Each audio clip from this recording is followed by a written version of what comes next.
Hi hello ನಮಸ್ಕಾರ ಸ್ನೇಹಿತರೆ. ಏನಪ್ಪ ಇದು ಫೈನಲಿ ಮಹಿನಿಂದಾನೆ ವಿಜಯ್ ಮತ್ತು ಗೀತಾಗೆ ತೊಂದರೆ ಆಗ್ತದೆ.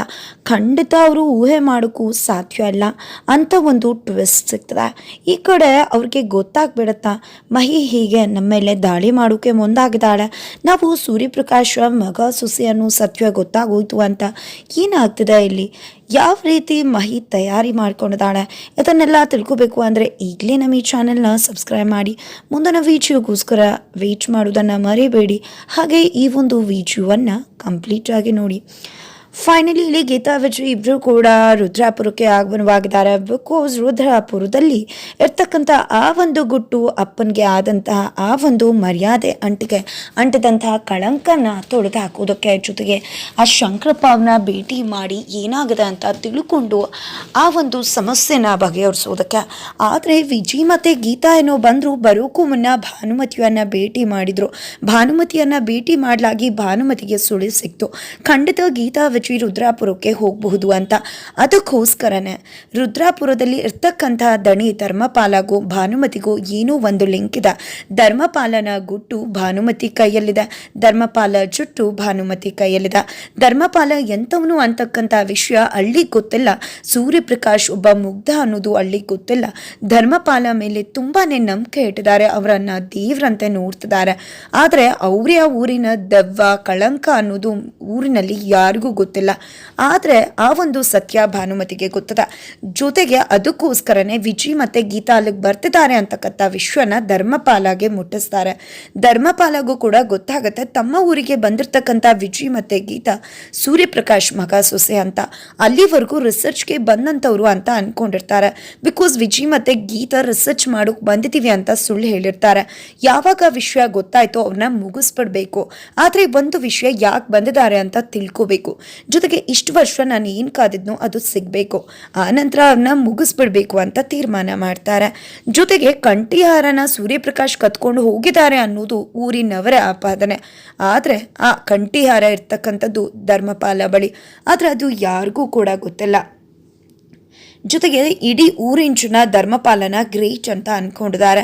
ಆದರೆ ಸೂರ್ಯಪ್ರಕಾಶ್ ಅವರಿಂದ ಯಾವ ಒಂದು ಕುಟುಂಬಕ್ಕೆ ತೊಂದರೆ ಆಯಿತೋ, ಯಾರನ್ನ ಸೂರ್ಯಪ್ರಕಾಶ್ ಮುಗಿಸಿದ್ದಾರೆ ಅಂತ ಜನ ಎಲ್ಲ ಅಂದ್ಕೊಂಡಿದ್ದಾರೋ ಅವರ ಮಗಳು ಮಹಿ, ಆಕೆ ಜನಗಳ ಒಂದು ಕುಹಕ ಮಾತಿಗೆ ನೊಂದು ಕೂತಿದ್ದಾಳೆ, ಬೆಂದು ಕೂತಿದ್ದಾಳೆ, ಹುಚ್ಚಿ ಅಂತ ಕರೀತಾರೆ. ಬಿಕಾಸ್ ಆ ಹುಡುಗಿ ಮನಸ್ಸು ಸ್ಟೇಬಲ್ ಇಲ್ಲ. 3-4 ತಿಂಗಳಲ್ಲಿ ಎಲ್ಲೋ ಹೋಗ್ತಾಳೋ ಎಲ್ಲಿ ಬರ್ತಾಳೋ, 4 ತಿಂಗಳು ಎಲ್ಲೋ ಹೋಗಿ ಬರ್ತಾಳೆ, ಎಲ್ಲಿಗೆ ಅಂತ ಗೊತ್ತಿಲ್ಲ. ರಾತ್ರಿ ಎದ್ದು ಹೋಗ್ತಾಳೆ. ಈ ರೀತಿ ಅವಳ ಬಗ್ಗೆ ತುಂಬಾ ಕೆಟ್ಟ ಒಪಿನಿಯನ್ ಇದೆ. ಜೊತೆಗೆ ಆ ಹುಡುಗಿ ತುಂಬಾ ಒಳ್ಳೆಯವಳು, ಪಾಪದವಳು ಅಂತ ಅನಿಸುತ್ತೆ. ಜೊತೆಗೆ ಆ ಊರಿನಲ್ಲಿರ್ತಕ್ಕಂಥ ರೌಡಿ ಕೂಡ ಆಕೆ ಮೇಲೆ ಕಣ್ಣು ಹಾಕಿದ್ದಾನೆ. ಈ ಕಡೆ ಗೀತಾ ಮತ್ತು ವಿಜಯ್ ಇಬ್ಬರು ಕೂಡ ಆಕೆನ ಸೇವ್ ಮಾಡ್ತಿದ್ದಾಗೆ ಅವಳ ಸಾಕು ತಂದೆಯಾದಂತಹ ನಾರಾಯಣಸ್ವಾಮಿ ಅವರಿಬ್ಬರಿಗೆ ಆಶ್ರಯ ಕೊಡ್ತಾರೆ. ಬಿಕಾಸ್ ಯಾರಿಗೂ ಕೂಡ ಸಿಟಿ ಅವ್ರಿಗೆ ಆ ಊರಿನಲ್ಲಿ ಆಶ್ರಯ ಸಿಗ್ತಿರೋದಿಲ್ಲ. ಹಾಗಾಗಿ ವಿಜಯ್ ಮತ್ತು ಗೀತಾಗೂ ಕೂಡ ಆಶ್ರಯ ಸಿಗೋದಿಲ್ಲ ಪ್ರಾರಂಭದಲ್ಲಿ. ಆಗ ನಾರಾಯಣಸ್ವಾಮಿ ಮಹಿಯ ತಂದೆ ಅವಳಿಗೆ ಆಶ್ರಯನ ಕೊಡ್ತಾರೆ. ಬಟ್ ಅವರು ಗೊತ್ತಿಲ್ಲ ತಾವು ಹುಡ್ಕೊಂಡು ಬಂದಿರೋ ಶಂಕರಪ್ಪ ಇವರೇ ಅಂತ. ಬಿಕಾಸ್ ಅವರ ಹೆಸರು ಶಂಕರ್ ನಾರಾಯಣಸ್ವಾಮಿ. ಊರಿನವ್ರಿಗೆಲ್ಲ ಅವರು ನಾರಾಯಣಸ್ವಾಮಿ ಅಂತಾನೆ ಚಿರಪರಿಚಿತರು. ಗೀತಾ ಮತ್ತು ವಿಜಯ್ ಶಂಕರಪ್ಪ ಬಗ್ಗೆ ತಿಳ್ಕೊಳ್ಳೋಕೆ ತುಂಬ ಪ್ರಯತ್ನ ಪಡ್ತಾರೆ. ಬಟ್ ಎಲ್ಲೂ ಕೂಡ ಅದರ ಸುಳಿವು ಸಿಗೋದೇ ಇಲ್ಲ. ಈ ಕಡೆ ಧರ್ಮಪಾಲ ಸೇವಕನನ್ನು ಅವ್ರು ಹಿಂದೆ ಬಿಟ್ಟಿದ್ದಾರೆ, ಏನು ಮಾಡ್ತಾರೆ ಏನು ಅಂತ ತಿಳ್ಕೊಂಡು ಅಪ್ಡೇಟ್ ಮಾಡಬೇಕು ಅಂತ. ಜೊತೆಗೆ ಈ ಕಡೆ ಧರ್ಮಪಾಲಗೆ ಸೇವಕ ಯಾವಾಗ ಬಂದು ಅಪ್ಡೇಟ್ ಮಾಡೋದಿಲ್ವ ಅವ್ರ ಕೋಪ ಜಾಸ್ತಿ ಆಗುತ್ತೆ. ಈ ಕಡೆ ನಾನು ನೋಡ್ತಾ ಇದ್ರೆ ಯಾವಾಗ ನನ್ನ ಕಣ್ ತಪ್ಪಿಸಿ ಹೋದರೂ ಗೊತ್ತಿಲ್ಲ ಅಂತ ಹೇಳ್ತಿದ್ದಾಗೆ, ಇನ್ಯಾಕೆ ನನ್ನ ಜೊತೆ ಇದ್ದು ಇಷ್ಟು ದಿನ ಯಾವ ಬುದ್ಧಿನೂ ಕಲ್ತಿಲ್ವ, ನಿನ್ನನ್ನು ಸುಮ್ಮನೆ ಬಿಟ್ನಾ, ನಿನ್ನ ಕತೆ ಹೇಳ್ಕೊಂಡು ಬಾ ಅಂತ ಅವರು ಏನು ಮಾಡ್ತಾರೆ ಅಂತ ತಿಳ್ಕೊಂಡು ಬರಬೇಕು ಅಂತ ಬಿಟ್ಟಿದ್ದೆ ಅಂತ ಹೇಳ್ತಾರೆ. ಫೈನಲಿ ಧರ್ಮಪಾಲಗೆ ಮಗ ಇದ್ದಾರೆ, ಅವರು ಮಹಿನ ಇಷ್ಟಪಡ್ತಿದ್ದಾರೆ. ಬಟ್ ಅವ್ರು ಫಾರಿನಲ್ಲಿದ್ದಾರೆ. ಅವ್ರು ಏನಾದರೂ ಬಂದರೆ ಮಹಿಗೂ ಕೂಡ ಲೈಫ್ ಥ್ರೆಟ್ ಇದೆ. ಬಿಕಾಸ್ ಧರ್ಮಪಾಲ ಅವಳನ್ನ ಮುಗಿಸೋದಕ್ಕೆ ಮುಂದಾಗ್ತಾರೆ.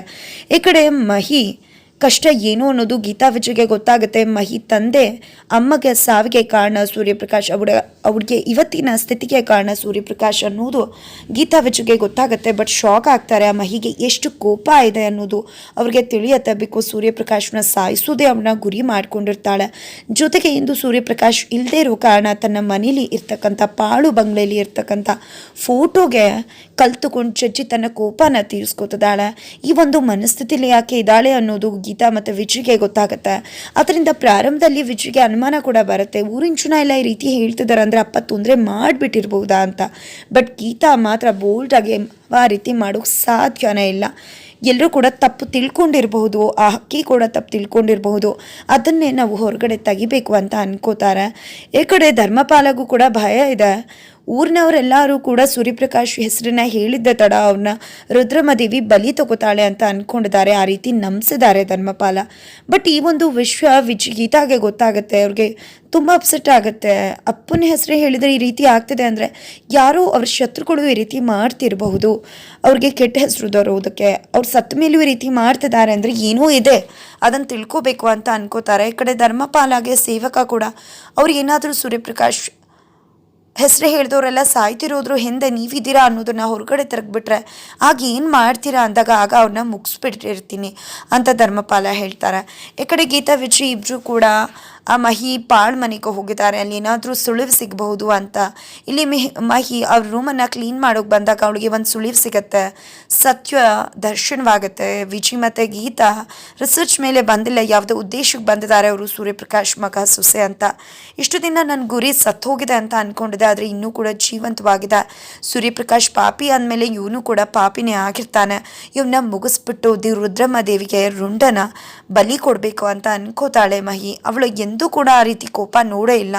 ಅಂಥ ಕೋಪನ ಸಾಕು ತಾಯಿ ನೋಡ್ತಾರೆ, ಎದುರೋಗ್ತಾರೆ ಕೂಡ. ಜೊತೆಗೆ ವಿಜಿ ಮೇಲೆ ಇರ್ತಕ್ಕಂಥ ಕೋಪನ ಅವಳು ಸಾಕು ತಾಯಿ ಮೇಲೆ ತೋರಿಸ್ಕೊಂಡಿರ್ತಾಳೆ.